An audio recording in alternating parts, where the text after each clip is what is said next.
नमस्ते फ्रेंड, आप सभी का एक बार फिर से वेलकम। और फ्रेंड्स, आज 31 दिसंबर है। वर्ष 24 जा रहा है और नए साल के आने की हम तैयारी कर रहे हैं। आप सभी लोग स्वस्थ रहें और उत्तम तरीके से रहें, आप समृद्ध हों, इसी कामना के साथ मैं नए वर्ष की इंतजारी कर रहा हूं, आप सबके लिए, अपने लिए भी। फ्रेंड्स, 2024 में काफ़ी डेवलपमेंट्स हुए हैं बैंक के बारे में। बैंक की राउंड अप की बात करें तो एसेट क्वालिटी इंप्रूव हुआ, एनपीए कम हुआ, लगभग 3% के करीब आया। डिपॉजिट्स भी बढ़े, एडवांसेस भी बढ़े, प्रॉफिटेबिलिटी में बहुत ही चमत्कार हुआ और लगातार 6 वर्षों से बैंकों में प्रॉफिट हुआ और बैंकों की वजह से ही इंडियन इकोनॉमी में भी मजबूती आई। यहाँ हम आंकड़ों की बात इसलिए नहीं कर रहे हैं कि हम सभी इस वर्ष की विदाई कर रहे हैं, सो आंकड़ों को खेल समझने की जरूरत नहीं है। लेकिन हम बात करते हैं कि बैंकिंग डेवलपमेंट हुआ, बैंकिंग लॉज में भी चेंजेज आए, लेकिन इन सब के बावजूद बैंक कर्मियों के, बैंक एम्प्लॉइज के, बैंक ऑफिसर्स के रूटीन में कोई बड़ा बदलाव नहीं आया। वर्ष के शुरू में 8 मार्च 24 को 12th बाईपार्टाइट एग्रीमेंट साइन हुआ। एक माहौल बना कि बैंक एम्प्लॉइज के लिए, बैंक ऑफिसर्स के लिए कुछ काम हो रहा है। लेकिन पूरा वर्ष अगर हम देखें तो बैंक इन रिक्रूटमेंट का काम जिस तरह से होना चाहिए था, एजुकेट स्टाफ का रिक्रूटमेंट इस वर्ष भी नहीं हुआ और यूनियन इस फ्रंट पे भी कंप्लीटली फेलियर रही। केवल बात करती रही, 2-3 सर्कुलर निकाले और अल्टीमेटली उनका काम खत्म हो गया। इस फ्रंट पे भी वो कंप्लीटली फेलियर रहे। फिर उसमें रेजिडुअल इशूज की बात करते हैं।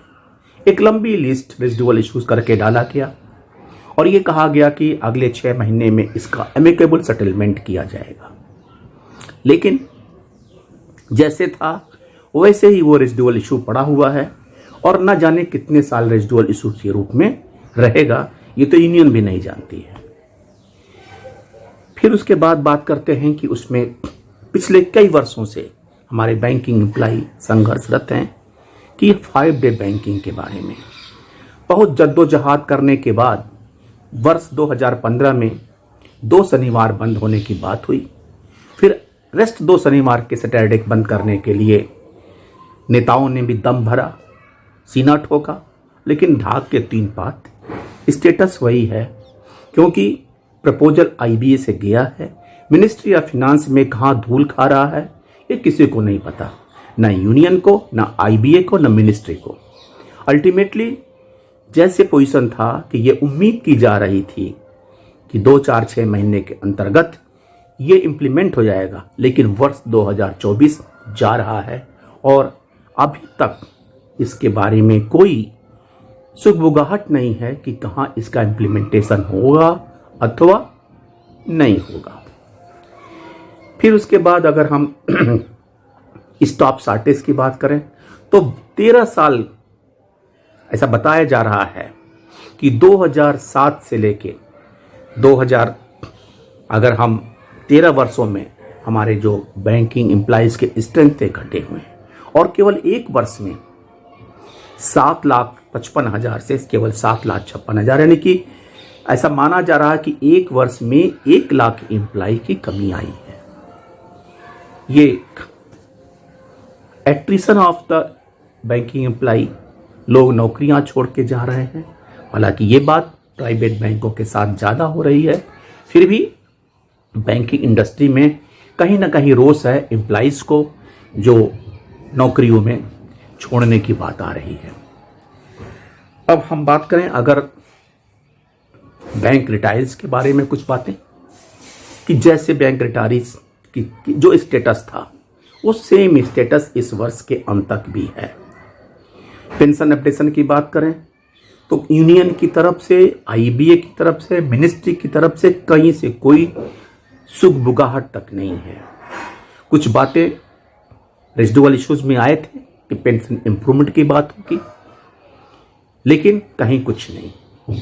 ले दे के एक्सग्रेसिया का बात हुई और एक्सग्रेसिया के जो मल्टीप्लाइंग फैक्टर बनाए गए वो इस तरीके से बनाए गए कि आदमी को, किसी को 1.5 से 2-2.5 हज़ार से ज़्यादा कोई फ़ायदा होने के चांसेस न रहे।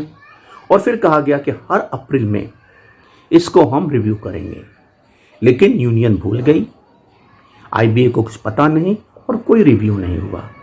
आने वाले दिनों में रिव्यू होता है या नहीं होता है, क्योंकि जो एमओयू अथवा एग्रीमेंट आईबीए और यूनियन मिलके, एसोसिएशन मिलके साइन करते हैं, वो उनका खुद ही ऑनर नहीं करते हैं। और आम एम्प्लॉइज, आम अफसर के पास कोई ऐसा जरिया नहीं है जिसे वो किसी मंच पे उठा सके।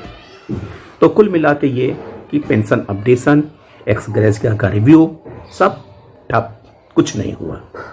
इस वर्ष भी सारे हमारे एम्प्लॉइज, हमारे बहुत से साथी इस दुनिया को छोड़ के जा चुके, लेकिन इसमें कोई इम्प्रूवमेंट नहीं हुआ।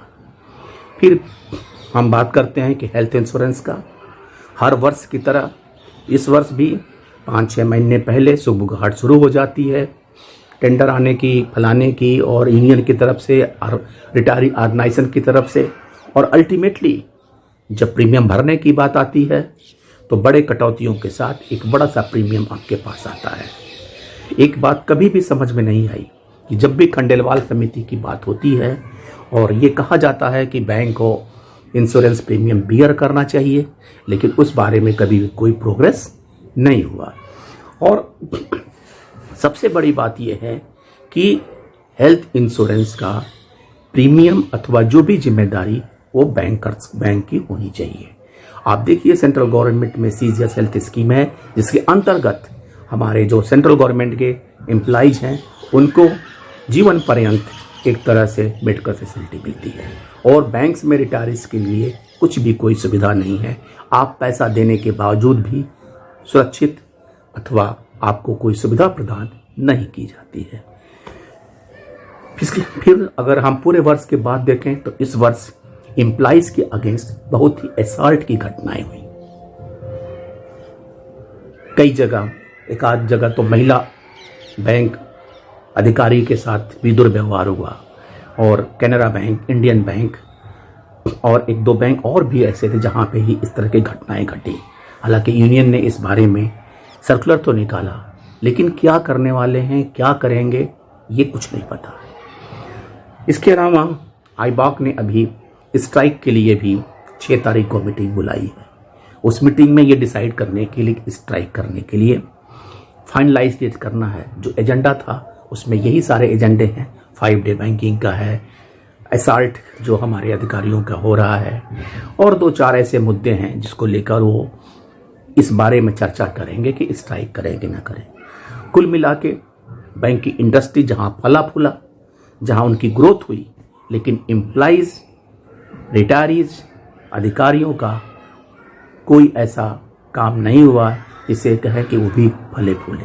लेकिन हम उम्मीद करते हैं, निराशाओं को दौर नहीं होता है। आगे आने वाले दिनों में वर्ष 25 के लिए हम उम्मीद करते हैं कि शायद हमारे बैंक एम्प्लॉइज़ के, हमारे बैंक अधिकारी के, हमारे बैंक रिटायरीज के सेहत में और उनके कार्यप्रणाली में, उनके क्या बोलता है जॉब में ऐसे परिवर्तन आने चाहिए जो उनके लिए रास्ता सुगम बने और अच्छे से वो अपने जीविकोपार्जन करते रहें। Thank you friends. आने वाले नव वर्ष की विदाई के समय हम आपसे क्षमा चाहते हैं विभिन्न, और कि अगर किसी प्रकार की कोई भी हमसे भी त्रुटि हुई तो आप माफ़ करें, और नए वर्ष में एक उत्साह के साथ हम फिर आपके साथ मिलेंगे। थैंक यू फ्रेंड्स, नमस्ते।